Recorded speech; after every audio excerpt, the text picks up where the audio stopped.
नमस्कार दोस्तों, मैं मनीष शर्मा एक बार फिर से आप सभी का स्वागत करता हूं आपके प्यारे यूट्यूब चैनल नर्सिंग ज्ञान में। जैसा कि कल हमने स्टार्ट किया था ओबीजी स्टार्ट की थी, हमने ऑब्स्टेटिक्स स्टार्ट की थी। उसके अंदर मैंने बताया था ऑब्स्टेटिक जो वर्ड होता है, ऑब्स्टेटिक का मतलब क्या होता है? प्रेगनेंसी। ओबीजी स्टार्ट की थी, उसके अंदर ऑब्स्टेटिक वर्ड किसको डिनोट करता है? प्रेगनेंसी को। प्रेगनेंसी को अचीव करने के लिए क्या चाहिए होती है? एक फीमेल चाहिए होती है। फीमेल के पास जो रिप्रोडक्टिव ऑर्गन्स होते हैं वो चाहिए होते हैं। और मोस्ट कॉमनली क्या चाहिए होता है? उसके अंदर भी ओवम चाहिए होता है। ओवम रिलीज होना चाहिए मेनेस्ट्रल साइकिल के द्वारा। तो मेनेस्ट्रल साइकिल में हमने पढ़ लिया था कि मेनेस्ट्रल साइकिल से किस तरीके से सेकेंडरी oocyte रिलीज हो रहा था। तो सेकेंडरी oocyte कैसे रिलीज होता है हमने कल डिस्कस कर लिया था। पूरी मेनेस्ट्रल साइकिल को देख लिया था, बता भी दिया था मैंने कि हार्मोन्स होते हैं GnRH, FSH, LH, प्रोजेस्टेरोन और ईस्ट्रोजन। 5 हार्मोन होते हैं। पांचों हार्मोन का रोल होता है पूरी मेनेस्ट्रल साइकिल को मेंटेन करने के अंदर। कब किसका लेवल हाई होता है, कब किसका लेवल लो होता है, ये सारी चीजें मैंने कल बता दी थी। तो आज उससे रिलेटेड कुछ पॉइंट्स है, मेनेस्ट्रल साइकिल से रिलेटेड कुछ पॉइंट्स हैं, उनको डिस्कस करते हैं।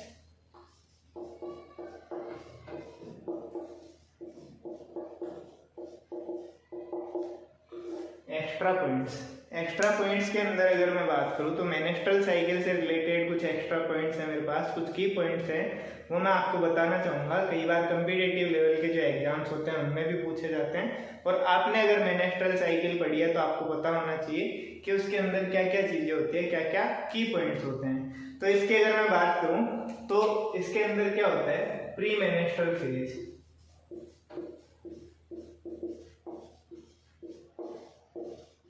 प्री मेनेस्ट्रल फेज का मतलब मेनेस्ट्रेशन से पहले वाली फेज, 1 दिन से लेके 5 दिन, उससे जस्ट पहले वाली फेज को क्या कहते हैं? Pre menstrual phase. और प्री मेनेस्ट्रल फेज की अगर मैं बात करूं तो प्री मेनेस्ट्रल फेज कैसे कैरेक्टराइज होती है?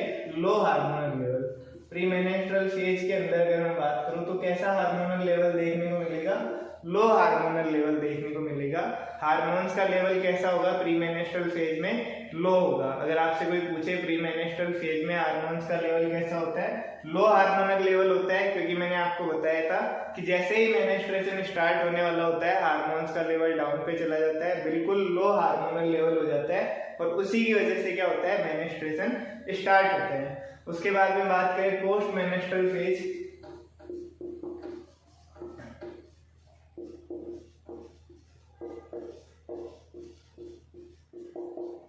पोस्ट मेनेस्ट्रल फेज की बात करें तो post menstrual phase high hormonal level के द्वारा कैरेक्टराइज होती है। पोस्ट मेनेस्ट्रल फेज में कैसा हार्मोनल लेवल होता है? High hormonal level. High hormonal level की अगर मैं बात करूं तो जैसे पोस्ट मेनेस्ट्रल फेज 1 दिन से लेके 5 दिन तक बिल्कुल बंजर भूमि, ब्लीडिंग हो रही है, ठीक है। तो अब बंजर भूमि पे क्या होने वाली है? प्रोलिफरेशन होने वाला है, मतलब वहां पे नई घास आने वाली है, नई लेयर आने वाली है, ठीक है। तो नई लेयर आने वाली है तो उसको लाने के लिए रेस्पॉन्सिबल कौन है? बहुत सारे हार्मोन्स आ जाएंगे वहां पे, हाई हार्मोनल लेवल हो जाएगा। FSH, LH, एस्ट्रोजन और प्रोजेस्टेरोन जो होंगे यूट्रस की जो लेयर है उसकी ग्रोथ करवाने में क्या करेंगे? हेल्प करेंगे। और FSH और LH क्या करेंगे? फॉलिकल्स को स्टिमुलेट करवाने में और ओवुलेशन करवाने में हेल्प करेंगे। इसके बाद में हम बात करें तो प्री ओवुलेशन। इसके बाद में हम बात करें pre ovulation phase. Pre ovulation phase की अगर मैं बात करूं तो प्री ओवुलेशन फेज हम किसे कहेंगे? ओवुलेशन से पहले वाली फेज, मतलब जो 14th डे है, 14th डे से पहले वाली फेज को हम क्या कहेंगे? Pre ovulation phase. Just ovulation से पहले वाले जो दिन होते हैं, ओवुलेशन से पहले वाले दिन, 14वें दिन से पहले वाले दिन, जितने भी दिन है वो कैसी फेज होती है? Most variable phase. Most variable phase. अगर आपसे अगर कोई साइकिल के अंदर पूछे कि मोस्ट वेरिएबल फेज कौन सी होती है, तो मोस्ट वेरिएबल फेज होती है प्री ओवुलेशन फेज, क्योंकि ओवुलेशन से पहले क्या होता है? प्री ओवुलेशन फेज आती है। इसके अंदर क्या होता है? बहुत सारे चेंजेस आते हैं। सबसे पहले तो वजाइनल ब्लीडिंग हो रही है, बिल्कुल लो हार्मोनल लेवल है। उसके बाद हार्मोन्स के लेवल ने बढ़ना स्टार्ट किया, FSH आया, LH आया, ठीक है। LH ने क्या करवा दिया, सेकेंडरी oocyte को रिलीज करवा दिया। ईस्ट्रोजन और प्रोजेस्टेरोन है, ईस्ट्रोजन हाइपरट्रोफी हाइपरप्लेजिया करवा रहा था और प्रोजेस्टेरोन ब्लड की अवेलेबिलिटी को बढ़वा रहा है। तो ये सारे काम कब तक हो रहे हैं, 14th डे तक हो रहे हैं। तो मोस्ट वेरिएबल फेज जो साइकिल की है वो कौन सी फेज को कहा जाता है, प्री ओवुलेशन फेज को कहा जाता है। बात करें हम पोस्ट ओवुलेशन फेज,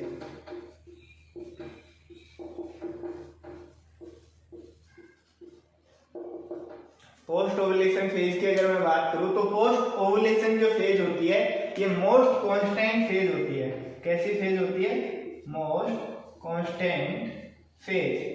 मतलब ये फेज क्या होती है, सबसे कांस्टेंट फेज होती है, क्योंकि 14 दिन से लेके 28 दिन तक क्या होता है, 14 to 28 डे तक प्रोजेस्टेरोन हार्मोन रिलीज होता रहता है और वो क्या करवाता रहता है, ब्लड की अवेलेबिलिटी और न्यूट्रिशन सप्लाई को क्या करवाता है, इंक्रीज करवाता है। इसीलिए साइकिल के अंदर मोस्ट कांस्टेंट फेज किसे कहा गया है, पोस्ट ओवुलेशन फेज को हम क्या कहते हैं, मोस्ट कांस्टेंट फेज कहते हैं।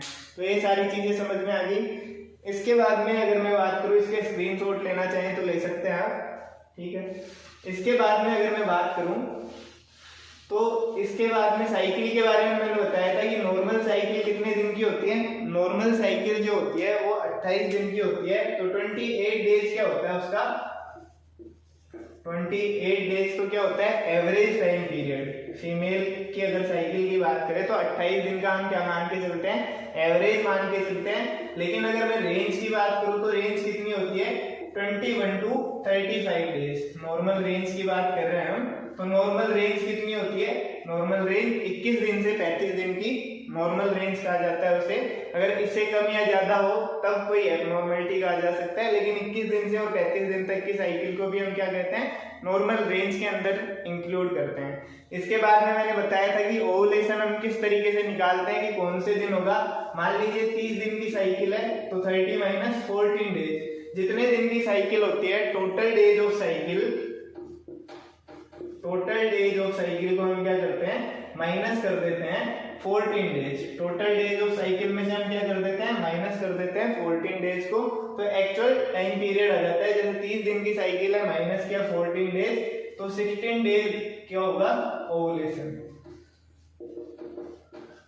16th डे क्या होगा, 16th डे ओवुलेशन। अगर ओवुलेशन को निकालना हो तो ओवुलेशन का फॉर्मूला क्या है, ओवुलेशन बराबर total days of cycle minus 14 days. तो साइकिल क्या आ जाएगी, साइकिल का जो ओवुलेशन वाला पीरियड है, ओवुलेशन वाला दिन है, वो दिन आपके पास आ जाएगा। जैसे मान लीजिए किसी की साइकिल है 32 दिन की, 32 - 14 डेज, तो ओवुलेशन कौन से दिन होगा,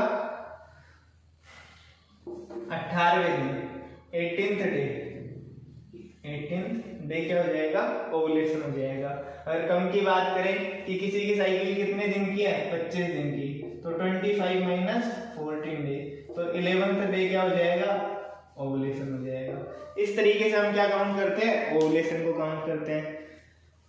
और इसके अलावा अगर मैं बात करूं, एक पेन होता है मिट्टेल स्केमर्स पेन। कौन सा पेन, मिट्टेल स्केमर्स पेन। मिट्टेल स्केमर्स पेन होता है जब ओवुलेशन होता है, ओवुलेशन के टाइम पे होने वाले पेन को हम क्या कहते हैं, मिट्टेल स्केमर्स पेन। ओवुलेशन के दौरान होने वाले पेन को क्या कहा जाता है, मिट्टेल स्केमर्स पेन कहा जाता है, जो पेन ओवुलेशन के दौरान होता है। तो उस पेन को हम क्या कहते हैं, मिट्टेल स्केमर्स पेन। ओवुलेशन के टाइम पे होने वाले पेन को, क्योंकि जब ओवम के अंदर क्या होता है, ओवम के अंदर होता है mature follicle, Graafian follicle. Graafian follicle जब स्पर्ट करता है, ग्राफियन फॉलिकल स्पर्ट करने के बाद में, फटने के बाद में यहाँ से क्या होता है, सेकेंडरी oocyte रिलीज होता है। ये सेकेंडरी oocyte यहाँ से क्या होता है, रिलीज होता है। उस टाइम पे जब थोड़ा सा पेन होता है, उसी पेन को मिट्टेल स्केमर्स नाम के जो साइंटिस्ट थे, जो वैज्ञानिक थे, जो खोजकर्ता थे, उन्होंने खोजा और उन्हीं के आधार पे क्या नाम रख दिया गया, मिट्टेल स्केमर्स पेन, इसका नाम रख दिया गया। इसके बारे में हम बात करें तो टेम्परेचर की बात करते हैं।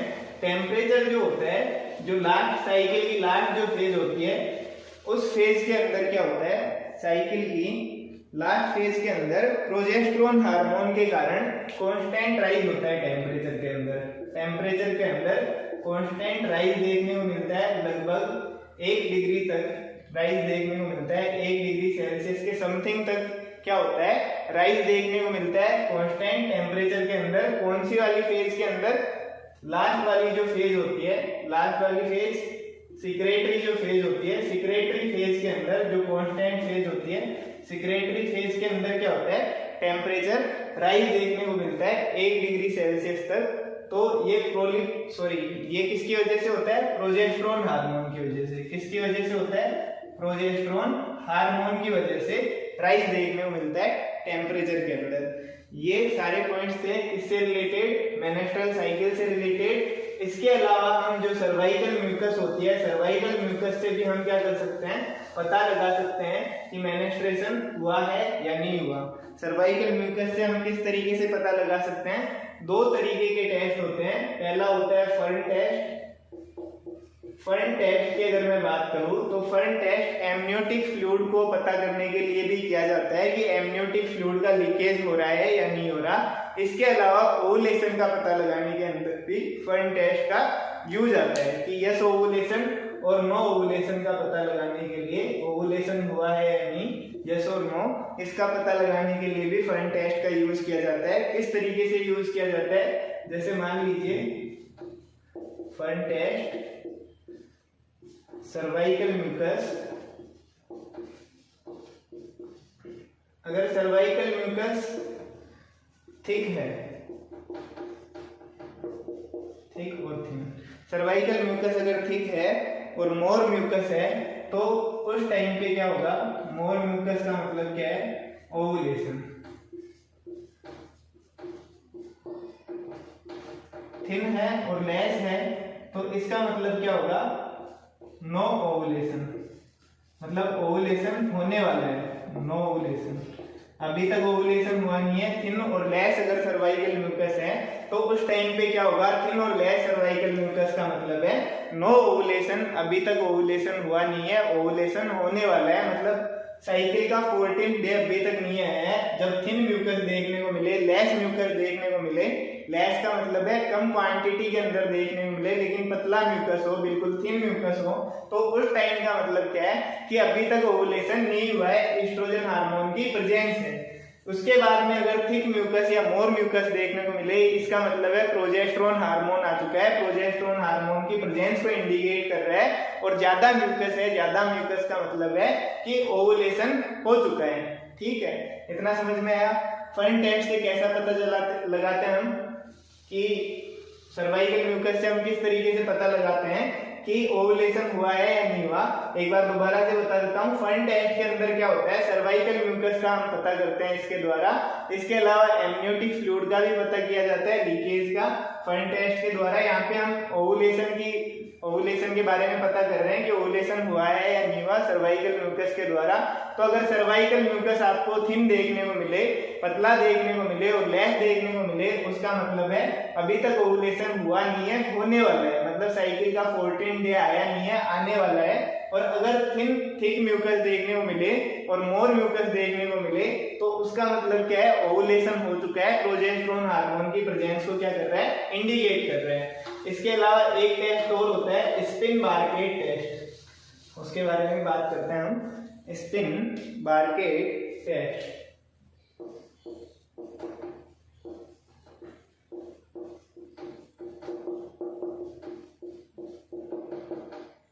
स्पिन बारकेट जो टेस्ट होता है, इसमें हम सर्वाइकल म्यूकस की जो स्ट्रेचनिंग होती है, स्ट्रेचनिंग को देखते हैं। सर्वाइकल म्यूकस की स्ट्रेचनिंग को थंब के द्वारा और इंडेक्स फिंगर के द्वारा। ये कौन सी फिंगर होती है? इंडेक्स फिंगर होती है। ये वाली जो फिंगर होती है ये मिडिल फिंगर होती है, ये रिंग फिंगर होती है, और ये लास्ट वाली स्मॉल फिंगर होती है। इंग्लिश के अंदर इसको कहा जाता है थंब कहा जाता है, इसे इंडेक्स फिंगर कहा जाता है, इसे मिडिल फिंगर कहा जाता है, और इसे हम क्या कहते हैं? रिंग फिंगर कहते हैं, और इसे हम क्या कहते हैं? स्मॉल फिंगर कहते हैं। तो जो इंडेक्स फिंगर होती है, इंडेक्स फिंगर और थंब के द्वारा हम सर्वाइकल म्यूकस को हाथ में लेके क्या करते हैं, स्ट्रेच करके देखते हैं, स्ट्रेचनिंग का पता लगाते हैं। तो सर्वाइकल म्यूकस क्या होता है, 10 सेंटीमीटर तक स्ट्रेच होने की क्वालिटी पाई जाती है। सर्वाइकल म्यूकस के अंदर क्या होता है, स्ट्रेचनिंग की क्वालिटी पाई जाती है। सर्वाइकल म्यूकस के अंदर स्ट्रेचनिंग क्वालिटी पाई जाती है। तो स्ट्रेचनिंग जो क्वालिटी होती है सर्वाइकल म्यूकस की, वो कितनी होती है, अराउंड 10 सेंटीमीटर तक सर्वाइकल म्यूकस क्या हो सकता है,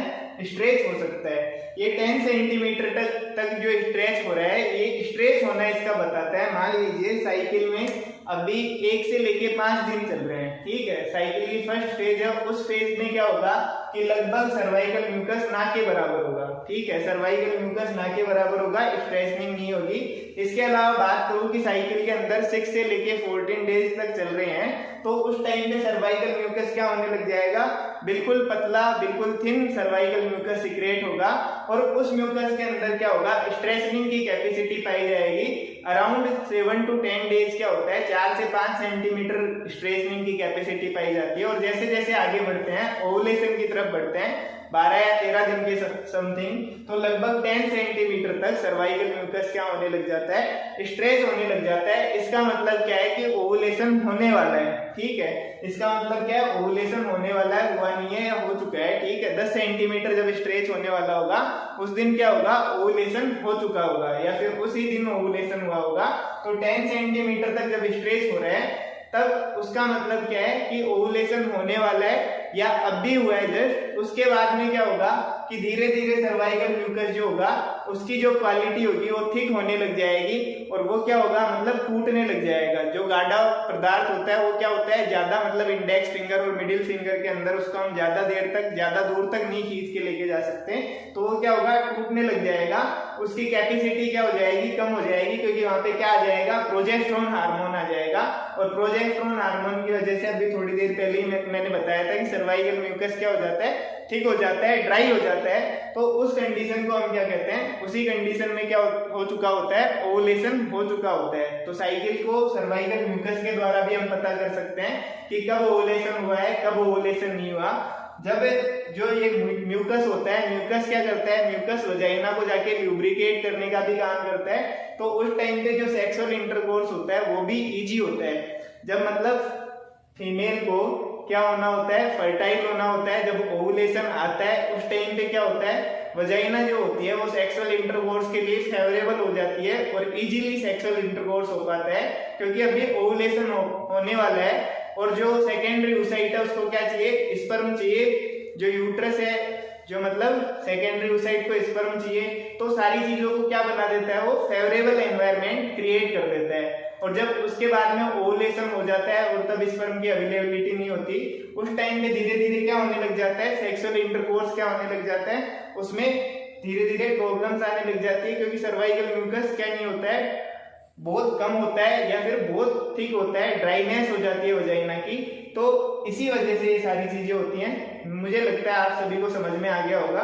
तो इसके बाद में हम आगे बढ़ते हैं। आगे आज का हमारा टॉपिक है गैमेटोजेनेसिस। क्या है हमारा टॉपिक आज का, गैमेटोजेनेसिस। तो आगे का हमारा टॉपिक है गैमेटोजेनेसिस। गैमेटोजेनेसिस की अगर हम बात करें तो गैमेटोजेनेसिस के अंदर क्या होता है, गैमेट्स का क्या होता है, फॉर्मेशन होता है। गैमेट्स का क्या होता है, फॉर्मेशन होता है। ये गैमेट्स क्या होते हैं, गैमेट्स की अगर मैं बात करूं तो गैमेट्स जो होते हैं वो हैप्लॉइड सेल्स होती हैं। गैमेट्स कैसी सेल होती हैं, हैप्लॉइड सेल्स होती हैं। मेल और फीमेल के अंदर ओवम और स्पर्म को हम क्या कहते हैं, गैमेट्स कहते हैं। ओवम और स्पर्म को हम क्या कहते हैं, गैमेट्स कहते हैं। मेल गैमेट तो क्या होता है, स्पर्म होता है, और फीमेल गैमेट क्या होता है, ओवम होता है, जो कि ओवेरी से प्रोड्यूस होता है। और स्पर्म जो होता है वो स्पर्मेटोजेनेसिस की प्रोसेस के द्वारा प्रोड्यूस होता है। ओवम की अगर मैं बात करूं, फीमेल के अंदर हैप्लॉइड सेल्स को हम गैमेटोजेनेसिस कह रहे हैं। हैप्लॉइड सेल्स की अगर मैं बात करूं तो हैप्लॉइड और डिप्लॉइड दो चीजें देखने को मिलती हैं आपको।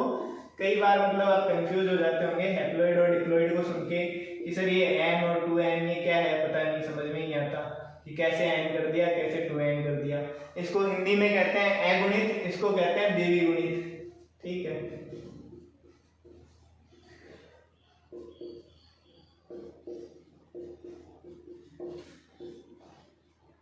चलो इसको समझने के लिए एक चीज को समझना जरूरी है कि हम जो ह्यूमन बॉडी है, ह्यूमन बॉडी के अंदर क्रोमोसोम कितने पाए जाते हैं। ह्यूमन बॉडी की अगर मैं बात करूं तो क्रोमोसोम कितने होते हैं, क्रोमोसोम होते हैं 46, ठीक है। ह्यूमन बॉडी के अंदर अगर मैं बात करूं तो क्रोमोसोम कितने होते हैं 46, या फिर इस तरीके से कह सकते हैं कि 23 पेयर्स होते हैं, इस आप जोड़े के अंदर पाए जाते हैं। जो क्रोमोसोम होते हैं कभी भी अकेले रहना पसंद नहीं करते, जोड़े के साथ रहना पसंद करते हैं। 23 किसके अंदर पाए जाते हैं, पेयर्स के अंदर पाए जाते हैं। 23 क्या पाए जाते हैं, पेयर्स के अंदर पाए जाते हैं। इसके अंदर से भी एक्स और वाई जो होते हैं और एक्स होते हैं, ये क्या होते हैं, सेक्स क्रोमोसोम होते हैं, ठीक है, सेक्स क्रोमोसोम। एक्स और वाई की अगर मैं बात करूं तो एक्स और वाई मेल के अंदर पाए जाते हैं, और मेल ही रेस्पॉन्सिबल होता है जो कैंडिडेट पैदा होने वाला है, मतलब जो बच्चा नया धरती पे आने वाला है, कि उसका जेंडर क्या होगा, उसके लिए रेस्पॉन्सिबल पर्सन कौन है, मेल, क्योंकि इसके पास क्या पाया जा रहा है, वाई पाया जा रहा है। तो एक्स और एक्स का जब फर्टिलाइजेशन होगा तब तो फीमेल हो जाएगा, और एक्स और वाई का अगर फर्टिलाइजेशन हो गया तो मेल कैंडिडेट का जन्म हो जाएगा। तो एक्स और एक्स ये भी कैसे पाए जा रहे हैं, जोड़े के अंदर पाए जा रहे हैं। अगर इसको ऐसे कहा जाए कि एक एक्स, अकेला एक्स, तो मतलब क्या हो जाएगा, एन, और अगर एक्स और एक्स को अगर साथ रखा गया मतलब 2n, ठीक है। तो n और 2n का मतलब समझ में आया। n और 2n का मतलब है अगुणित और द्विगुणित का मतलब है जब एक क्रोमोसोम हो, सेक्स के लिए क्या चाहिए होता है, मान लीजिए जैसे जब भी मेल और फीमेल चाहिए होता है तो हमने पढ़ा है, आज तक पढ़ते हैं हम कि क्या होता है, एक क्रोमोसोम तो किससे मिलता है, फादर से मिलता है, और एक क्रोमोसोम किससे मिलता है, मदर से मिलता है। तभी तो कहते हैं कि भाई माँ बाप से मिलके बना है, तो अकेला थोड़ी ना, मम्मी ने थोड़ी ना पैदा कर दिया तेरे को, ठीक है। तो अकेले मम्मी पैदा नहीं कर सकती, माँ और बाप ने दोनों ने मिलके पैदा किया है। तो दोनों ने मिलके पैदा किया है तो दोनों से एक एक क्रोमोसोम आया, एक से एक्स आया और एक से वाई आया, तब जाके आप जैसे जो मेल है वो जन्मे या मैं जन्मा, ठीक है। और एक्स अगर मिले मदर से और फादर से, तब जाके क्या एक फीमेल कैंडिडेट का जन्म हुआ। तो एन तो क्या होता है, एन का मतलब तो सिंगल कैंडिडेट, एन का मतलब अगुणित जिसे कहते हैं, हैप्लॉइड जिसे कहते हैं। हैप्लॉइड का मतलब होता है आधा, हाफ दिख रहा होगा हैप्लॉइड के अंदर, एक हाफ वर्ड सा दिख रहा होगा कि आधा। तो आधा और आधा मतलब मिलके क्या बनता है, पूरा मिलता है। मतलब आधे क्रोमोसोम किससे आते हैं, फादर से आते हैं, आधे क्रोमोसोम मदर से आते हैं, तब जाके पूरे बच्चे का निर्माण होता है, तब जाके 2n होता है। जितनी भी सेल्स होती हैं बॉडी के अंदर, सारी सेल्स के अंदर क्या होता है, माइटोसिस पाया जाता है। ये चीज भी ध्यान रख लीजिएगा, बॉडी की जितनी भी सेल्स होती है, हमारे शरीर के अंदर जितनी भी सेल्स पाई जाती हैं, सभी सेल्स के अंदर कौन सा डिवीजन पाया जाता है, माइटोसिस। अब सही, माइटोसिस क्या आ गया, माइटोसिस का मतलब होता है समसूत्री विभाजन। समसूत्री विभाजन का मतलब है कि जिस विभाजन से मतलब पुत्री कोशिकाएं भी बराबर बने, मतलब डॉटर सेल जो है, डॉटर सेल्स भी मदर सेल्स के बराबर होंगी, इक्विवेलेंट में होंगी, वो तो क्या कहलाता है, माइटोसिस कहलाता है, ठीक है। माइटोसिस क्या कहलाता है, डॉटर सेल्स और मदर सेल्स क्या होंगी, बराबर होंगी, तो वो क्या कहलाता है, समसूत्री विभाजन कहलाता है। समझ में आ गया। इसके अलावा क्या होता है, मियोसिस होता है। मियोसिस की अगर मैं बात करूं, मियोसिस सेक्स जो सेल्स होती हैं, मियोसिस सेक्स सेल्स के अंदर पाया जाता है। तो सेक्स सेल्स के अंदर मियोसिस पाया जाता है। इसके अंदर क्या होता है, डॉटर सेल्स की संख्या क्या होती है, आधी रह जाती है, ठीक है। ये मैं बताऊंगा कैसे आधी रह जाती है, कैसे मतलब समान होती है, क्या होता है क्या नहीं होता, आगे जब हम पढ़ेंगे तब हम इसको भी डिस्कस कर लेंगे कि माइटोसिस और मियोसिस में क्या होता है। इस पे भी एक लेक्चर अलग से बना के डाल दूंगा मैं, ठीक है। अभी हमें पता करना है कि मियोसिस के अंदर तो क्या होता है, मियोसिस को अर्धसूत्री विभाजन कहते हैं, और इस अर्धसूत्री विभाजन के अंदर क्या होता है, डॉटर सेल्स की संख्या आधी रह जाती है, और इसके अंदर क्या होता है, समान रहती है, ठीक है। ये कहाँ पे पाया जाता है, सेक्स सेल्स के अंदर पाया जाता है, और ये कहाँ पे पाया जाता है, ऑल ओवर बॉडी पाया जाता है। सेक्स सेल्स के अंदर भी होता है माइटोसिस, ऐसी बात नहीं है सेक्स सेल्स के अंदर माइटोसिस नहीं होता, लेकिन कब तक होता है और कब तक फिर मतलब मियोसिस फर्स्ट और सेकंड स्टार्ट हो जाते हैं, वो हम आगे डिस्कस करने जा रहे हैं, ठीक है। तो अगर मैं बात करूं गैमेटोजेनेसिस को, अगर मैं इंडिकेट करने के लिए एक सारणी बनाऊं, तो सारणी की अगर हम बात करें तो उसके अंदर क्या होगा, गैमेटोजेनेसिस के अंदर मान लीजिए ये क्या है, जर्म सेल, जर्म सेल का मतलब है जर्म लेयर, जिससे मिलके मतलब बाकी सेल्स का भी निर्माण हुआ है। तो जर्म सेल होती है सबसे पहले इंट्रायूट्राइन लाइफ के अंदर। जर्म सेल से क्या होता है, ओगोनिया बनते हैं, सॉरी ओगोनिया। पहले हम बात कर रहे हैं एक बार किसकी, कि पूरी एक बार साइकिल लिख लेते हैं हम कि किस तरीके से होता है, किस तरीके से नहीं होता। ओगोनिया फीमेल के अंदर बनते हैं। तो ओगोनिया क्या होती है, स्पेशल सेल होती है। ओगोनिया क्या होती है, स्पेशल सेल। जर्म सेल से क्या बन गई, स्पेशल सेल। किसके द्वारा बनी, माइटोसिस के द्वारा। जर्म सेल से क्या बनी, स्पेशल सेल, और स्पेशल सेल किसके द्वारा बनी, माइटोसिस के द्वारा। फिर से इसमें क्या होता है, माइटोसिस होता है। फिर से माइटोसिस होने के बाद में क्या बन जाती है, प्राइमरी सेल बन जाती है। फिर से माइटोसिस होने के बाद में प्राइमरी सेल बन जाती है। अब प्राइमरी सेल में क्या होता है, मियोसिस फर्स्ट होता है। प्राइमरी सेल के अंदर मियोसिस फर्स्ट, और मियोसिस फर्स्ट से क्या बन जाती है, सेकेंडरी सेल बन जाती है। मियोसिस फर्स्ट से क्या होता है, सेकेंडरी सेल बन जाती है। सेकेंडरी सेल के बाद बात करूं तो इससे क्या होता है, इसके अंदर मियोसिस सेकेंड होता है। इसके अंदर क्या होता है, मियोसिस सेकेंड। तब जाके क्या होता है, मैच्योर सेल बनती है। तब जाके क्या होता है, मैच्योर सेल बनती है। जिस मैच्योर सेल को आप ओवम कहते हैं, स्पर्म कहते हैं। तो मैच्योर सेल कब बनती है, जब मियोसिस सेकेंड होता है। ठीक है, तो इसी तरीके से हम बात करें गैमेटोजेनेसिस के अंदर कि गैमेटोजेनेसिस से क्या क्या बनते हैं, सेकेंडरी oocyte। गैमेटोजेनेसिस से क्या क्या चीजें बनती हैं, secondary oocyte and spermatocyte. Secondary oocyte and spermatocyte.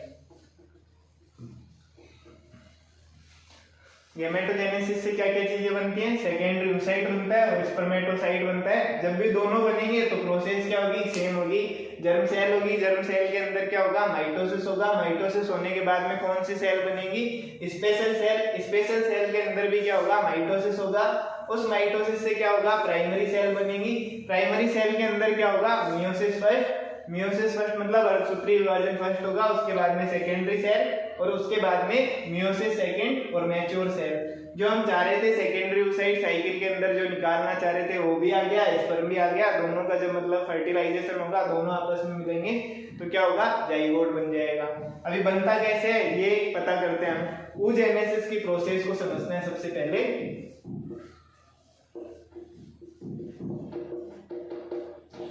देखिए मैंने यहाँ पे लिखा है ये फॉर्मूला, इसी के तहत चलेंगे हम। सबसे पहले क्या होता है, जर्म सेल। सबसे पहले क्या होता है, जर्म सेल। जर्म सेल के अंदर क्या होता है, ओवेरी 2n।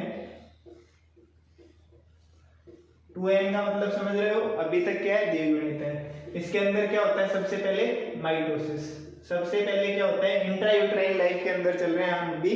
अभी बच्चे का डेवलपमेंट स्टार्ट हुआ है। इंट्रायूट्राइन लाइफ के अंदर जर्म सेल है। जर्म सेल क्या होती है, 2 मंथ पे, 2 महीने पे, मतलब बर्थ से 7 महीने पहले, जन्म से लगभग 7 महीने पहले, मतलब 9 महीने पे क्या हो जाता है, बेबी का बर्थ हो जाता है। जन्म से 7 महीने पहले 2 महीने पे ही क्या हो जाता है, माइटोसिस हो जाता है। और माइटोसिस होके यहाँ से क्या बनता है, oogonia। क्या बनता है, सबसे पहले बनने वाली सेल oogenesis के अंदर क्या होती है, oogonia होती है। oogonia की अगर संख्या की अगर मैं बात करूं तो 50 से 70 लाख होते हैं। ठीक है, सबसे मैक्सिमम अमाउंट होता है इस टाइम पे 50 से 70 लाख, 50 to 70 लाख क्या होते हैं, oogonia होते हैं। इसके बाद में अगर मैं बात करूं oogonia के बाद में, oogonia में भी क्या होता है, फिर से माइटोसिस होता है नेक्स्ट 2 मंथ के बाद में। नेक्स्ट 2 मंथ का मतलब है कि 4 महीने पे क्या हो जाता है, माइटोसिस हो जाता है दोबारा से। तो जब माइटोसिस होता है तो इस टाइम पे अब क्या बनेगा, देखिएगा यहाँ पे लिखा हुआ है प्राइमरी oocyte। प्राइमरी सेल बनेगी तो प्राइमरी oocyte बन गया। अब प्राइमरी oocyte क्या होता है, प्राइमरी oocyte के अंदर क्या होता है, मियोसिस फर्स्ट होता है। प्राइमरी oocyte के अंदर मियोसिस फर्स्ट होता तो है, लेकिन ये कहाँ पे चला जाता है, अरेस्ट फेज के अंदर। ये कहां पे चला जाता है, अरेस्ट फेज के अंदर चला जाता है। और अरेस्ट फेज की भी अगर मैं बात करूं तो अरेस्ट फेज के अंदर प्रोफेज फर्स्ट होती है मियोसिस फर्स्ट के अंदर। यहाँ पे क्या होगा, मियोसिस फर्स्ट, और मियोसिस फर्स्ट की भी प्रोफेज फर्स्ट होती है। प्रोफेज फर्स्ट के अंदर जाके क्या हो जाता है, ये अरेस्ट हो जाता है, मतलब साइकिल रुक जाती है एट बर्थ। यहाँ बर्थ हो जाती है यहाँ पे, और बर्थ पे क्या हो जाती है, साइकिल रुक जाती है। इस टाइम पे अगर मैं बात करूं तो इनकी संख्या होती है 20 लाख। इनकी संख्या कितनी होती है, 20 लाख। इनकी संख्या कितनी होती है, प्राइमरी oocyte की 20 लाख होती है। कब होती है, 9 मंथ पे। 9 मंथ मतलब बर्थ हो चुका है बेबी का। 9 मंथ पे क्या होती है, प्राइमरी oocyte की संख्या 20 लाख होती है। देखिएगा सबसे पहले क्या बना, जर्म लेयर या जर्म सेल। जर्म सेल से क्या हुआ, माइटोसिस हुआ जर्म सेल के अंदर। उसके बाद में 2 महीने पे क्या हुआ, मैंने बताया इंट्रा यूट्राइन लाइफ के अंदर 7 महीने पहले या 2 महीने पे क्या हो जाता है, माइटोसिस हो जाता है। उससे क्या बनता है, उगोनिया। उगोनिया की संख्या क्या होती है, सबसे मैक्सिमम नंबर होते हैं यहाँ पे 50 से और 70 लाख। ठीक है, उगोनिया कितने होते हैं संख्या में, 50 से और 70 लाख। जो ओवेरी के अंदर हम जो फोलिकल्स की बात कर रहे थे, फोलिकल्स ही होते हैं, लगभग 50 से 70 लाख फोलिकल्स होते हैं उस टाइम पे।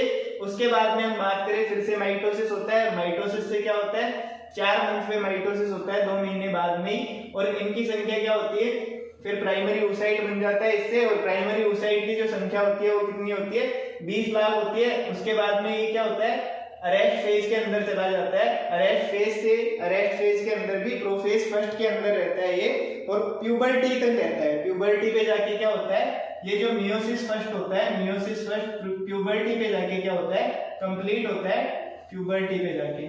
और प्यूबर्टी पे जाके कंप्लीट होता है, और यहाँ से क्या रिलीज करवाता है, सेकेंडरी oocyte रिलीज करवाता है। क्या रिलीज करवाता है, सेकेंडरी oocyte रिलीज करवाता है। अगर मैं बात करूं मियोसिस फर्स्ट तक कंप्लीट होते होते इनकी संख्या जो होती है वो संख्या कितनी रह जाती है, मात्र 4 लाख रह जाती है, 4 लाख संख्या रह जाती है इनकी। जब प्यूबर्टी के अंदर मियोसिस फर्स्ट कंप्लीट होता है, तब ये जो उगोनिया यहाँ पे 50 और 70 लाख थे, उसके बाद में प्राइमरी oocyte के अंदर कन्वर्ट हुए, तो ये यहाँ तक आते आते कितने रह जाते हैं, टिल प्यूबर्टी तक ओनली 4 लाख रह जाते हैं, 4 लाख फोलिकल्स रह जाते हैं। जैसा कि मैंने पहले भी बताया था, प्यूबर्टी पे कितने फोलिकल्स रह जाते हैं, 4 लाख फोलिकल्स रह जाते हैं। और ये हर मेनेस्ट्रुअल साइकिल के अंदर क्या होता है, सेकेंडरी oocyte को क्या करते हैं, रिलीज करते हैं FSH और LH आके। जैसा कि मैंने पहले भी बताया आपको, पूरी मेनेस्ट्रुअल साइकिल पढ़ाई है, उस दौरान मैंने बताया था कि क्या रिलीज होता है, सेकेंडरी oocyte रिलीज होता है मेनेस्ट्रुअल साइकिल के अंदर। सेकेंडरी oocyte रिलीज हो गया है, यहाँ पे देख लीजिए सेकेंडरी oocyte। ठीक है, अभी भी साइकिल, अभी भी oogenesis हमारा क्या नहीं हुआ है, कंप्लीट नहीं हुआ है। ठीक है, oogenesis अभी भी बाकी है, सेकेंडरी oocyte आ चुका है। मैंने बताया था साइकिल के अंदर क्या रिलीज होता है, सेकेंडरी oocyte। सेकेंडरी oocyte कैसे रिलीज हुआ, सबसे पहले जर्म सेल ओवेरी होती है। ओवेरी की हम बात करें, ओवेरी के अंदर 2 एनी होते हैं, एगोनित होते हैं ये। यहाँ पे माइटोसिस की बात करें, उसके बाद में 2 महीने पे क्या होता है, माइटोसिस होता है। यहाँ पे क्या बन गए, उगोनिया। उगोनिया भी कैसे होते हैं, 2 एन। यहाँ पे अब भी क्या है, उगोनिया 2 एन मतलब एगोनित है। यहाँ पे माइटोसिस हुआ, 4 मंथ पे 20 लाख फोलिकल्स बन गए। उसके बाद में क्या हुआ, एक बार मैं इसको मिटा के और दोबारा से बनाता हूँ, दोबारा से समझा देता हूँ।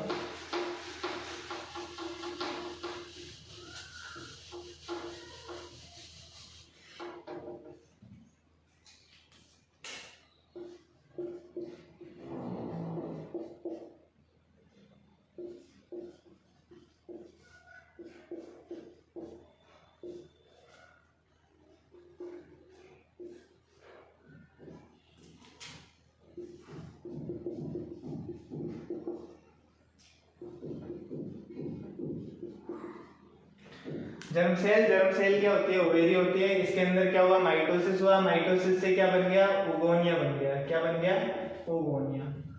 उगोनिया की अगर हम बात करें तो उगोनिया संख्या के अंदर कितने होते हैं, 50 से 70 लाख। उगोनिया संख्या के अंदर 50 से 70 लाख 2 महीने पे हो गया। उसके बाद में जस्ट 2 महीने बाद में क्या हो जाता है, यहाँ पे अभी भी कैसे है, 2n। कैसे हैं, 2n। इसके बाद में जस्ट 2 महीने बाद में, 2 महीने बाद में फिर से माइटोसिस होता है 4 मंथ पे। 4 मंथ पे जब माइटोसिस हुआ दोबारा से, तो अब की बार क्या बन गया, प्राइमरी oocyte। अब की बार क्या बन गया, प्राइमरी oocyte। प्राइमरी oocyte की अगर मैं बात करूं तो प्राइमरी oocyte भी क्या होती है, 2n स्ट्रक्चर होती है। प्राइमरी oocyte भी कैसी स्ट्रक्चर होती है, 2n स्ट्रक्चर होती है। संख्या की अगर मैं बात करूं तो 20 लाख रह जाते हैं। कितने रह जाते हैं, 20 लाख रह जाते हैं। इसके बाद में क्या होता है, 9 मंथ पे, इसके बाद में मियोसिस फर्स्ट। इसके बाद में क्या होता है, मियोसिस फर्स्ट। मियोसिस फर्स्ट क्या होता है, मियोसिस फर्स्ट होता है 9 मंथ पे एट बर्थ। तो एट बर्थ होता है, एट बर्थ पे जब हो रहा होता है मियोसिस फर्स्ट, तो ये कंप्लीट नहीं हो पाता है, अरेस्ट फेज के अंदर चला जाता है। कहां पे चला जाता है, अरेस्ट फेज के अंदर। कौन सी फेज के अंदर चला जाता है, अरेस्ट फेज के अंदर भी बात करूं तो मियोसिस फर्स्ट की प्रोफेज फर्स्ट के अंदर मियोसिस फर्स्ट के अंदर भी क्या होती है, प्रोफेज फर्स्ट होती है। इस फेज के अंदर क्या हो जाता है, ये जाके अरेस्ट फेज के अंदर चला गया, मतलब टिल प्यूबर्टी तक अब क्या रहेगा, अरेस्ट फेज के अंदर। अब क्या आती है, प्यूबर्टी आती है फीमेल के अंदर। फीमेल के अंदर जब प्यूबर्टी आती है तब क्या होता है, मियोसिस फर्स्ट कंप्लीट होता है।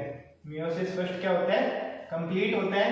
और जब ये कंप्लीट होता है मियोसिस फर्स्ट जब कंप्लीट होता है तब मैं बात करूं तो इनकी संख्या क्या रह जाती है, 4 लाख रह जाती है। जो फॉलिकल्स होते हैं उनकी संख्या कितनी रह जाती है, 4 लाख रह जाती है। और कितने, अब ये क्या बन गए, सेकेंडरी oocyte। उसके बाद में हर साइकिल के अंदर ये सेकेंडरी oocyte क्या होंगे, रिलीज होते रहेंगे। ये जो फॉलिकल्स थे, ये फॉलिकल्स अब क्या होगा, प्यूबर्टी के बाद में 12 या 13 साल की एज पे मेंस्ट्रुअल साइकिल स्टार्ट हो जाती है, कई बच्चों में जल्दी भी स्टार्ट हो जाती है। तो अब क्या सेकेंडरी oocyte रिलीज करेंगे। और ये सेकेंडरी oocyte कितने रिलीज होंगे, 400 लगभग। मतलब एक फीमेल की बात करो, एक फीमेल के पूरे जीवन काल में पूरा जो उसका रिप्रोडक्टिव पीरियड होता है उसके अंदर लगभग 400 सेकेंडरी oocyte क्या हो पाते हैं, रिलीज हो पाते हैं। कितने सेकेंडरी oocyte, 4 लाख के अंदर से भी सिर्फ 400 सेकेंडरी oocyte क्या हो पाते हैं, रिलीज हो पाते हैं। इसके बाद में बात करें तो मियोसिस सेकेंड, ये फर्स्ट स्ट्रक्चर है जो एन वाली स्ट्रक्चर है, हैप्लॉइड स्ट्रक्चर है, ठीक है। यहाँ पे फर्स्ट स्ट्रक्चर आती है जो हैप्लॉइड स्ट्रक्चर होती है, हमारे पास आधी स्ट्रक्चर होती है। तो इसके बाद में हम बात करें मियोसिस सेकेंड कब जाके कंप्लीट होता है, मियोसिस सेकेंड डिपेंड करता है स्पर्म की अवेलेबिलिटी पे।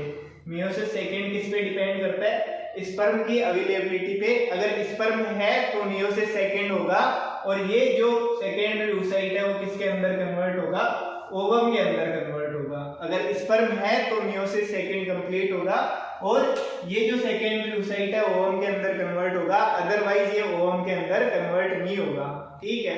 सेकेंडरी oocyte आएगा, सेड आउट हो जाएगा, बाहर निकल जाएगा, मियोसिस सेकेंड कंप्लीट नहीं होगा, oogenesis की प्रोसेस पूरी कंप्लीट नहीं होगी। अगर स्पर्म है तो ओवम बनेगा, और ओवम बनेगा तो फर्टिलाइजेशन होगा, और फर्टिलाइजेशन होगा तो मतलब फीमेल प्रेग्नेंट होगी, और हम प्रेगनेंसी को क्या कर लेंगे, अचीव कर लेंगे। इसी के लिए तो हम ऑब्स्टेटिक्स पढ़ रहे हैं अभी तक, ठीक है। तो ये इवेंट हमने क्या करवा दिया, कंप्लीट करवा दिया।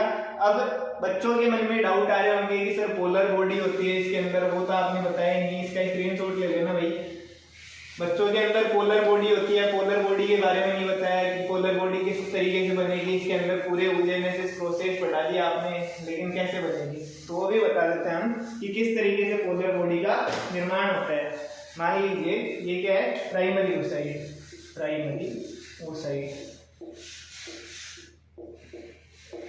oocyte की बात करें तो प्राइमरी oocyte से क्या होगा, मियोसिस फर्स्ट होगा प्राइमरी oocyte के अंदर, और सेकेंडरी oocyte बन जाएगा। मियोसिस फर्स्ट हुआ, सेकेंडरी oocyte बन गया। इधर हम बात करें एक पोलर बॉडी बन गई, क्या बन गई, एक पोलर बॉडी। इसी की मैं बात करूं आगे, अगर इसके अंदर क्या होता है, मियोसिस सेकेंड होता है, इसके अंदर क्या होता है, अगर मियोसिस सेकेंड होता है तो मियोसिस सेकेंड जब होगा इसके अंदर, तो मियोसिस सेकेंड जब होगा उस टाइम पे क्या होगा, ये क्या होगा, प्राइमरी oocyte से सेकेंडरी oocyte बन गया। इसके बाद में जब मियोसिस सेकेंड होगा तो ये किसके अंदर कन्वर्ट हो जाएगा, ओवम के अंदर। इसके अंदर कन्वर्ट हो जाएगा ओवम के अंदर। ओवम का मतलब क्या है, फर्टिलाइजेशन। यस, फर्टिलाइजेशन मतलब meiosis second complete, no fertilisation तो वहीं पे रह जाएगा ओवम, और ओवम के साथ में पोलर बॉडी बनेगी, और पोलर बॉडी से 2 पोलर बॉडी बन जाएंगी यहाँ पे। तो 3 पोलर बॉडी बनती है जब फर्टिलाइजेशन होता है। अगर आपसे कोई पूछे कि 3 पोलर बॉडी है, 3 पोलर बॉडी का मतलब क्या है, फर्टिलाइजेशन, और 2 पोलर बॉडी का अगर कोई पूछे तो 2 पोलर बॉडी का मतलब क्या है, नो सॉरी, अगर 1 पोलर बॉडी है तो 1 पोलर बॉडी का मतलब क्या है, नो फर्टिलाइजेशन। अगर 3 पोलर बॉडी है तो 3 पोलर बॉडी का मतलब क्या है, यस फर्टिलाइजेशन। समझ में आ गया होगा कि 3 पोलर बॉडी बनती है, अगर फर्टिलाइजेशन हुआ है तभी 3 पोलर बॉडी बनेगी, अदरवाइज 3 पोलर बॉडी नहीं बनेगी, एक ही पोलर बॉडी बनती है। सेकेंडरी oocyte रिलीज होता है, बहुत सारी जगह गलत पढ़ाया जाता है, कंसेप्ट क्लियर कर लेना, ठीक है। धन्यवाद। इसी के साथ मैं मेरी क्लास को विराम देना चाहता हूँ, और आप सभी से गुजारिश करूंगा कि अगर मेरा मटेरियल अच्छा लगे तो चैनल को सब्सक्राइब करें, लाइक करें, और बेल आइकन को प्रेस करें, और चैनल को आगे बढ़ाने में मदद करें। थैंक यू, धन्यवाद।